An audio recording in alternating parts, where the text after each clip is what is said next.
An old family picture from 1890 reveals a terrifying detail when zoomed in. Antique dealer Rebecca Martinez had been attending estate sales for over 20 years, but something about the Victorian mansion in Salem, Massachusetts, made her uneasy. The Whitmore estate had been sealed for decades after the last family member died without heirs. As she browsed through dusty rooms filled with period furniture and artifacts, Rebecca found herself drawn to an ornate wooden frame hanging in the dimly lit hallway.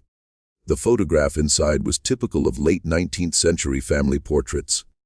A stern-looking family of 5, posed rigidly in their Sunday best. The father, a distinguished man with a thick mustache, stood behind his seated wife, while their 3 children, 2 girls and a boy, were arranged around them. The date 1890 was inscribed in fading ink at the bottom of the frame. What caught Rebecca's attention wasn't the family itself, but the exceptional quality of the photograph.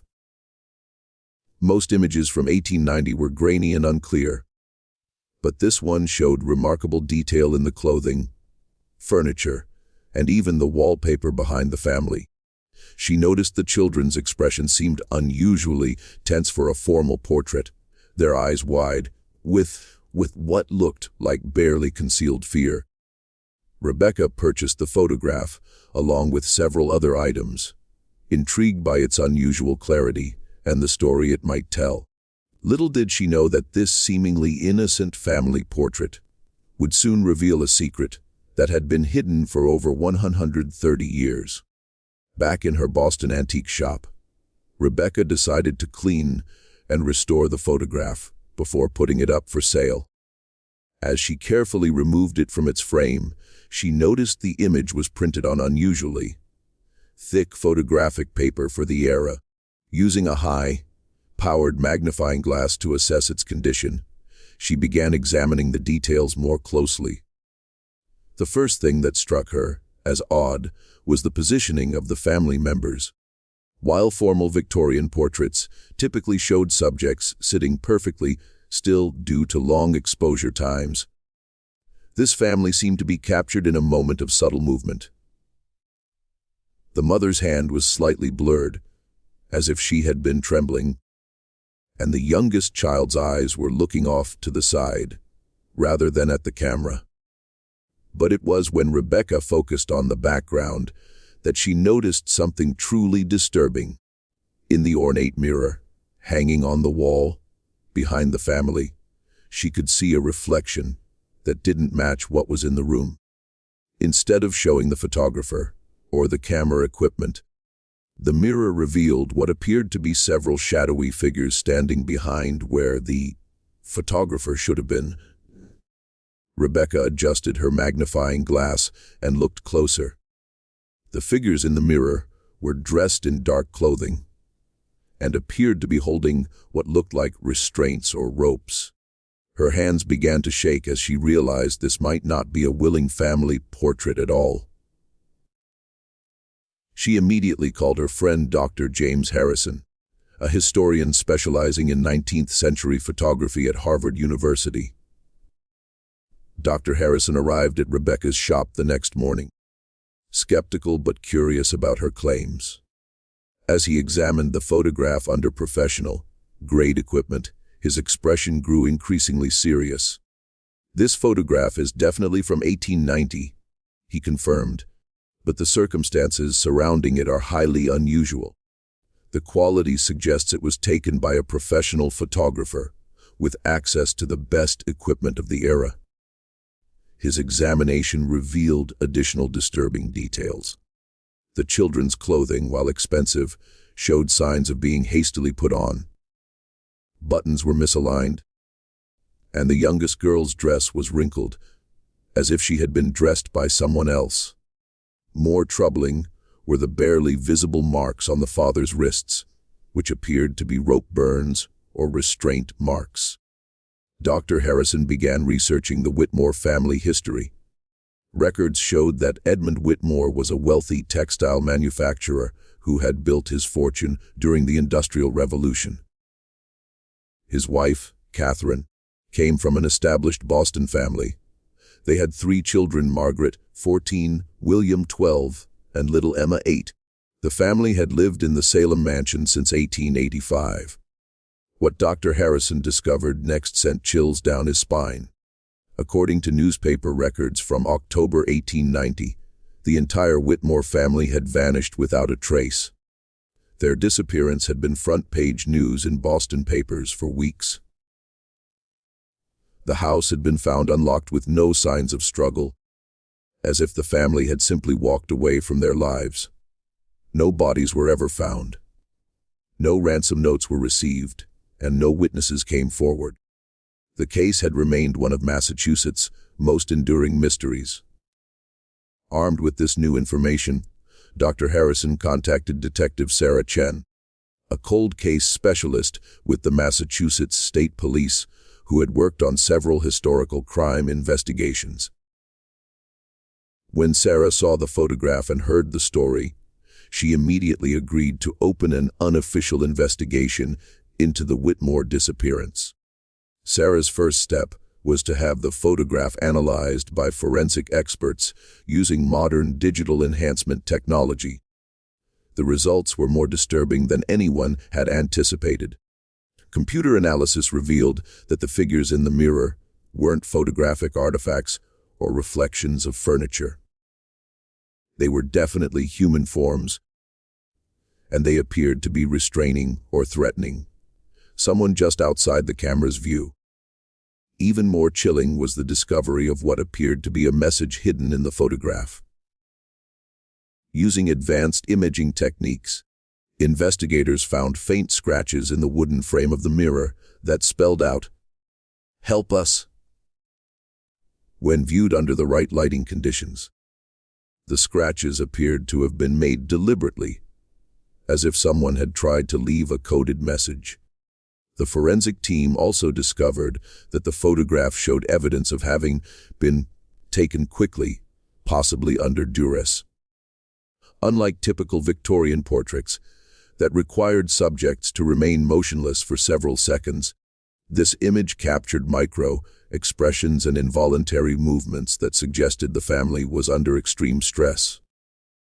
During the photo session, Sarah began to theorize that this wasn't a family portrait at all, but rather documentation of a crime in progress, possibly taken by the perpetrators themselves as some form of trophy or proof.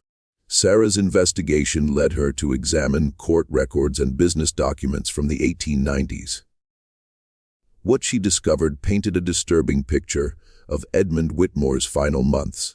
His textile business had been failing due to labor disputes and financial mismanagement. More significantly, Whitmore had borrowed heavily from a group of investors with questionable backgrounds and possible connections to organized crime. In the months before the family's disappearance, Whitmore had received several threatening letters demanding repayment of his debts. The letters, preserved in court files related to the estate, contained increasingly violent threats against his family if the money wasn't returned. One letter explicitly mentioned making an example of the Whitmores that would serve as a warning to other debtors.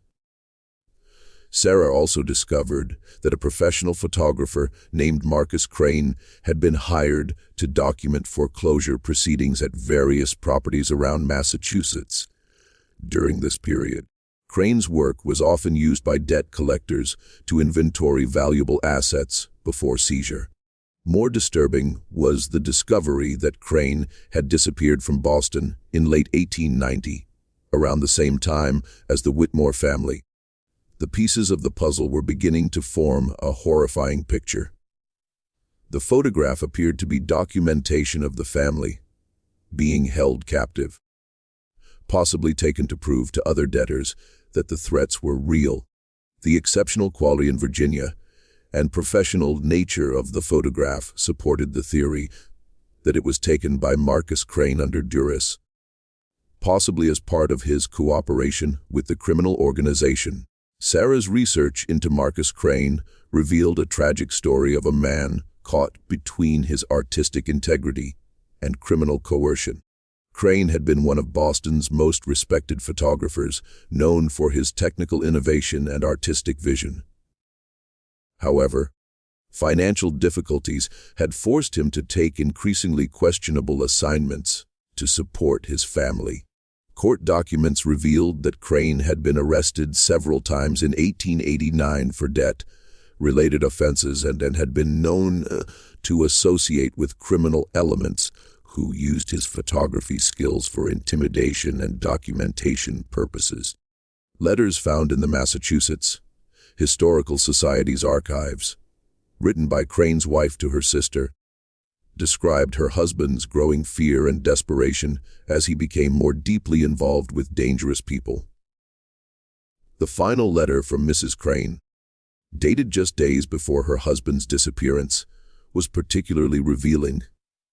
Marcus came home last night shaking and pale. He said they've asked him to do something terrible, something that goes against everything he believes in. He's terrified, but he says he has no choice. I fear for our family if he refuses, but I fear for his soul if he complies. This correspondence suggested that Crane had been forced to photograph the Whitmore family during their captivity, possibly as evidence of the creditor's power and willingness to harm debtors' families. The exceptional quality of the photograph took on a sinister meaning. It was meant to be preserved as a warning to others, which explained why it had survived for so long and why it showed such disturbing detail when examined closely. As Sarah delved deeper into the investigation, she uncovered evidence of what appeared to be the Whitmore family's final hours.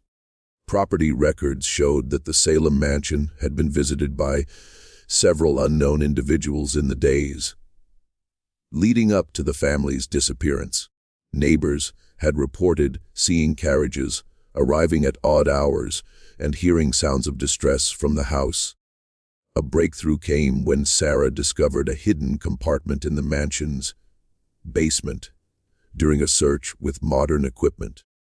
Inside, she found personal belongings that had belonged to the Whitmore children, toys, clothing, and most significantly a small diary belonging to 14-year-old Margaret Whitmore. The final entries in the diary were written in a shaky, frightened hand.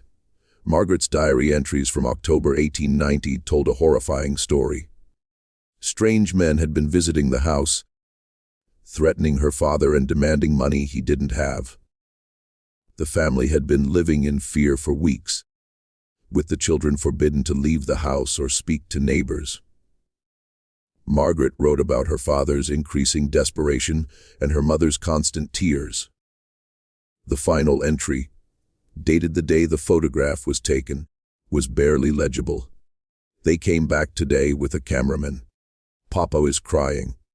They made us dress up nice and said we have to smile for a picture. Mama says to be brave. I can hear them talking about what happens next. I'm scared we won't see another sunrise.